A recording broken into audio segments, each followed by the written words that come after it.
Sir, Raj Tarun పై కొన్ని సెక్షన్లతో case నమోదయింది. ఇంకా Raj Tarun cinema career అయిపోయింది, ఇంకా జైలుకే అని అంటున్నారు. ఇది నిజమేనంటారా సార్? నిజంగానే జైలుకి వెళ్ళిపోతారంటారా? ఒకవేళ జైలుకి వెళ్తే సినిమా కెరియర్ ఇంకా అక్కడితో అయిపోయినంటేనా సార్? జైలుకి వెళ్తాడా లేదా అనేది తమ్లైన్ పెట్టేవాళ్ళు సన్నాసులు పక్కన పెట్టండి.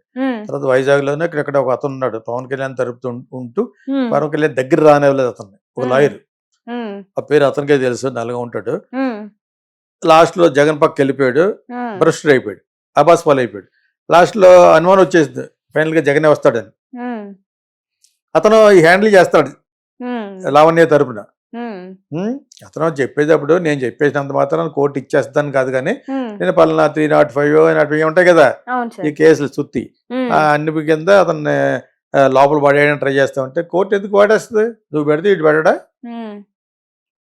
అమ్మాయి పెళ్లి అయిపోయిందని చెప్తున్నాడు అతను. పేపర్లో సృష్టించడం ఏం చెప్పు, తర్వాత అబార్షన్ అయిపోయినట్టు కూడా సృష్టించడం అని చెప్పి ఈ రోజున డాక్టర్ సర్టిఫికేట్ అంటారు. నీకు ఆ డాక్టర్ ఎవడో తెలియదు, అడుగు 5 ఇస్తే సర్టిఫికేట్ ఇస్తాడు, అంతే కదా. ఆ విధంగా అన్నీ ఉన్నాయి మా దగ్గర అన్నాడు అతను, ఆ లాయర్. నేను ఎవరో మాట్లాడుతుంటే అతను చెప్తున్నాడు అనమాట, ఆ అమ్మాయి తరపు నువ్వు ఫీజు తీసుకున్నావు, నేను తీసుకోకుండా చేస్తున్నాను అమ్మాయికి అన్నాడు. ఓకే, నువ్వు ఫీజు తీసుకున్నావా లేదా అనేది నన్ ఆఫ్ అవర్ బిజినెస్, ప్రజల బిజినెస్. అది ప్రూవ్ అవ్వాలి. DNA టెస్ట్లు ఉంటాయి, చాలా ఉంటాయి, అవి ఉండాలి. కానీ డాక్టర్ సర్టిఫికేట్ ఎవరికి కావాలి? 4 తీసుకోవడానికి ఎవడు పడితే ఆడు ఇస్తాడు. నేను అనుకోవడం అనేది, నువ్వు 10 సంవత్సరాలు ఒకటితోటి 11 సంవత్సరాలు ఒకటితో బతికినప్పుడు పెళ్లి చేసుకుంటే నీ తల్లిదండ్రులు కానీ తన తల్లిదండ్రులు కానీ పెళ్లి అయిపోయింది బాబు అంటాడు. మరి ఎందుకు ఆపరేషన్ చేయించుకున్నావు? పిల్లలు వద్దా? ఇటు 1 ఇయర్ కాకపోతే ఒక 2 సంవత్సరాలు పెళ్లి చేసుకుందామని చెప్తున్న పనుల గుళ్ళను, మరి ఎందుకు రిజిస్టర్ చేసుకోలేదు? పెళ్లి చేసుకుంటే అటువంటి పెళ్లి చేసుకుంటే అటువంటి దండలు మార్చుకుంటే రిజిస్ట్రేషన్ ఆఫీస్కి వెళ్ళాలి. ఆ లాయర్కి ఆ మొత్తం తెలియదేమో నేను చెప్తున్నాను. You must register. ఇప్పుడు ఒక చావు చేస్తే డెత్ సర్టిఫికేట్ తీసుకుంటావా? అది లేకపోతే ప్రాబ్లం వస్తుంది నీకు తర్వాత, నువ్వు దేనికి అప్లై చేయాలని. అదేవిధంగా మ్యారేజ్ చేసుకుంటే సర్టిఫికేట్ అవసరం లేదా? అది కూడా సృష్టించేచ్చు. ఇప్పుడు అంత ముందు డేట్ ఇచ్చామంటే డబ్బులు ఇచ్చి ఇచ్చేస్తారు. ఏదన్నా జరిగిపోయేది అక్కడ మన ఇండియాలోనే, సర్టిఫికేటే కదా. నోటరీ ఉంటారు, అది ఎవడో తెలియదు, అడిగి 100 రూపాయలు ఇస్తే నోటరీ చేయిస్తాడు నీకు, స్టాంప్ వేసి పనులు ఏ రాయమంటే రాసేస్తాడు.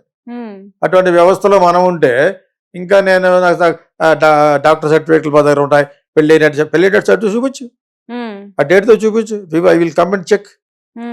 ఇవి అవన్నీ లేకుండా జైల్లో పెట్టేస్తావు. అమ్మాయి నార్త్ ఇండియన్ అన్న తర్వాత అమ్మాయికి నాకేం సంబంధం లేదన్నారు. ఆ అమ్మాయి మీద అమ్మాయి బ్రదర్ మీద పెట్టారు కేసు, తప్పది. అమ్మాయి మీద పెట్టారు, అమ్మాయిని రక్షణగా బ్రదర్ ఉంటాడు. నువ్వెంతో అమ్మాయి అంతే, నాకు వాళ్ళిద్దరు ఒకటే. అన్యాయం జరిగిందా లేదా అన్నది మీరు చూసుకోలేదు. ఎలాగంటే 11 ఏళ్ళు బతికి ఎందుకు పెళ్లి చేసుకోలేదు? మరి ఎందుకు పిల్లలు కనలేదు? తర్వాత జైల్లో పెట్టి చేస్తాను, ఆ జైలు నుంచి వచ్చిన తర్వాత మాట్లాడతానని అమ్మాయి అంటుంది. ఆల్రెడీ పెట్టేసినట్టు ఈ అమ్మాయికి ఏదో జడ్జి ఫ్రెండ్ లాగా లావణ్య అనే అమ్మాయి. నువ్వు ఎంత జెన్యున్ అనుకుంటే నువ్వు ఎందుకు చేసుకోలేదు అమ్మాయి పెళ్ళి? నువ్వు అలా గాలిలోకి వదిలేసావు, నువ్వు గాలిలో ఉన్నావు. నువ్వు ఎక్కడికో వెళ్ళి అఫైర్ పెట్టుకున్నావని అతను అన్నాడు. 2 సంవత్సరాలు కలిసి లేనన్నాడు. ఆయన్ని అలా పడ్డారో ఏదో పడ్డారు. మన వరకు మాట్లాడడం అంటే అతనికి కూడా అన్యాయం జరగకూడదు కాబట్టి నీకు జరగకూడదు, లావణ్య జరగకూడదు. ఇంకా మధ్యలో వచ్చిన అమ్మాయి ఇంకనుకో, ఆ అమ్మాయి కెన్ కాంప్రమైజ్. వీళ్ళు అలాగంటలేదు. అతన్ని ఆ అమ్మాయి ఎవరైతే దాని పేరు ఏం పేరు, మల్హోత్రా, అమ్మాయి పేరు ఏం పేరు, మాళవిక, ఆ అమ్మాయిని వాళ్ళ బ్రదర్ని అందరినీ జైల్లో పెట్టించేస్తాడు లాయర్. ఎందుకు పెట్టిస్తా? నువ్వు పెట్టించేస్తాడా? నువ్వు ఫైనల్ అథారిటీయా? అంత అశాస్త్రంగా మాట్లాడుతున్నాడు అతను ఏదో వాయిస్తాను, నువ్వు ఏదో ఫీజు తీసుకున్నంత మాత్రం దేశానికి సేవ చేస్తున్నట్టుగా ఫీల్ అవుతున్నాడు అతను. That is not correct. Certificate can be created at any time in India. సర్టిఫికేట్గా DNA టెస్టులు చేయించండి నేను చెప్పిన చోట. అతనికి అప్పుడు ప్రూవ్ అయింది అనుకో, డెఫినెట్గా వాటి మోసం చేసే ఉద్దేశం ఉంటే అప్పుడు కూడా లివ్ ఇన్ రిలేషన్షిప్లో యూ కెన్ సెపరేట్. పెళ్ళి అయిన వాళ్ళే ఇల్లీగల్ కాంటాక్ట్స్కి ఓకే చేసింది ఈ మధ్యన. ఏమా వాట్ ఈజ్ యూ టాకింగ్? చర్చలు తెలియదా? వాళ్ళకి తెలియని విషయాలు మనకు తెలుసా? ఎక్కడైనా డబ్బులు will play, money will play main. కాబట్టి ఆ విధంగా తప్పితే నాట్ కరెక్ట్. అది జైలు ఎందుకు వెళ్తాడు? అది మనం చెప్పలేవు. నిజంగా అతను అన్యాయం చేసి చేస్తున్నట్టుగా ప్రూవ్ అయితే డెఫినెట్గా ఎవరిని జైల్లో పెడతారనేది up to the court. Court చెప్పేదే మనం సోషల్ మీడియా చెప్పేస్తామా? వీడు ఇలా జైలు పోతాడు, ఆ అమ్మాయి ఎలా ఉంటుంది, ఆ అమ్మాయి తరపు వీడు వాదిస్తాడు. వాదిస్తే ఎందుకంటే తలదండే వాళ్ళు లాయర్స్ ఉన్నారు. That is not correct actual. వెళ్తే వెళ్ళొచ్చు, వాడు నిజంగా దుర్మార్గుడు అనుకో వెళ్తాడు. కానీ ఈ సాకు వలన అతనికి దెబ్బ ఏం లేదు. లివ్ ఇన్ రిలేషన్షిప్లో ఉండొచ్చు, విడిపోవచ్చు. పెళ్లి చేసుకున్నట్టుగా ప్రూఫ్ అంటే వాళ్ళ గుళ్ళోంచి ఫోటోగ్రాఫ్స్ ఏం ఉన్నాయో మరి వాళ్ళ దగ్గర ఉన్నా కూడా you need to have a certificate. అది చల్లదు. సినిమా యాక్టర్గా ఫోటో షూట్ కూడా తీసుకోవచ్చు. ఇప్పుడు ప్రీ వెడ్డింగ్ షూట్స్ ఉన్నాయి, అలా కూడా చెప్పచ్చు. మనం ఐడియాలు ఇస్తున్నాం అన్నమాట రాజ్ తరుణ్ గారికి. అదే ఇప్పుడు అతను తెలియదేంటి నేను వదలలే అంటాడు కదా కూర్చుని చేత ఇతను ఏదో కొద్దిగా ఎక్కువ ఉత్సాహంతో చెప్తున్నాడు. ఆ అమ్మాయి కూడా నువ్వు 10 సంవత్సరాలు ఎందుకు బతికినప్పుడు ఎందుకు మరి పర్మనెంట్ చేసుకోలేకపోయావు? నిజంగా పెళ్లి చేసుకున్న తర్వాత కూడా 10 సంవత్సరాల తర్వాత నాకు వద్దంటాడు కదా. అప్పుడు వాటి ప్రాపర్టీ ఏదో ఇవ్వాల్సి వస్తుంది, అల్యూమినియం ఏదో ఇవ్వాల్సి వస్తుంది ఆ అమ్మాయికి. నువ్వు పెళ్ళి అయినట్టు ప్రూవ్ చేయ ముందు. ప్రూవ్ చేసిన తర్వాత ఎందుకు పిల్లలు కనలేదని అడుగుతాడు జడ్జి. అదేదో చెప్తావు, బాగా వద్దనుకున్నామని చెప్తారు. ఇవన్నీ తేలాలి. ఇవన్నీ తేలకుండా మా సోషల్ మీడియా డిసైడ్ చేస్తే దాని మీద కోపం ఉన్నవాళ్ళు అలా తమ్ములని పెడితే చూస్తారు. జైలుకి వెళ్ళాడు, ఇక రాడు, ఫినిష్. Raj career out. ఎవడు ఇష్టం వాడు పెడతాడు అనమాట.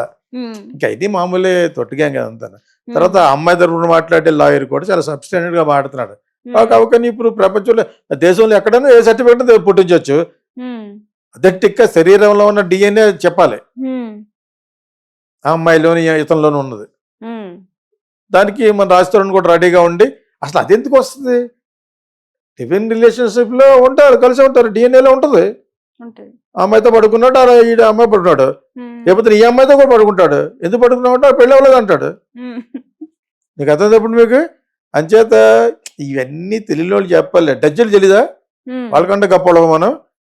అక్కడ కూడా ఏమైనా డబ్బు ఏమైనా ప్లే చేసి చెప్తే కోర్టు కంటే ఎక్కువ తెలుసా మనకి. ఇంకా అక్కడికి వెళ్లకుండానే ఈ మధ్య తమిళన్లు పెట్టేస్తారు, ఇంక తిరిగి రాడు అని పోతాడు లోపలికి. వాళ్ళ ఉద్దేశం అదనమాట. సబ్స్టాండర్డ్ గా మాట్లాడద్దు stupids whoever is running this. వాళ్ళకి వాళ్ళు కూడా అనలేము, ఎందుకంటే వాళ్ళకి వ్యూయర్షిప్ కావాలి. రేపు కూడా పెడతాడు రాజ్ తరుణ్ వచ్చి లావణ్య కాళ్ళు పట్టుకున్నాడు అందులో ఏముండదు. వేరే నువ్వు పెట్టిన తమిళనేటి, నువ్వు చెప్పింది ఏంటి అంటాడు అనమాట. అదే ఇప్పుడు తన చేత ఇవన్నీ వస్తాయి. అవన్నీ వీ షుడ్ నాట్ బోదర్. నేను ఎందుకు చెప్పానంటే లివ్ ఇన్ రిలేషన్షిప్ గురించి ఇంకొకసారి చెబుదాం, పెళ్లి చేసుకుంటే ఇంకోసారి చెబుదాం. పెళ్లి చేసుకున్నా కూడా you need to have certificate. దాంట్లో ఎవడన్నా సినిమా యాక్టర్గా దాంట్లో వేసుకుని ఫోటోలు తీసుకోవడం ఏం చెప్పఉంటుంది. ప్రీ వెడ్డింగ్ ఫోటోగ్రఫీ అని చెప్పేసి బెడ్రూమ్ లో కూడా తీసేస్తున్నారు. ఇక దానికంటే ఎన్ని రేపొద్దున ఆడి చుట్టుకుంటాయి. ఇక్కడ నుంచి ప్రీ వెడ్డింగ్లు మానేయండి, దెబ్బ అయిపోతారు కుర్రోళ్ళు.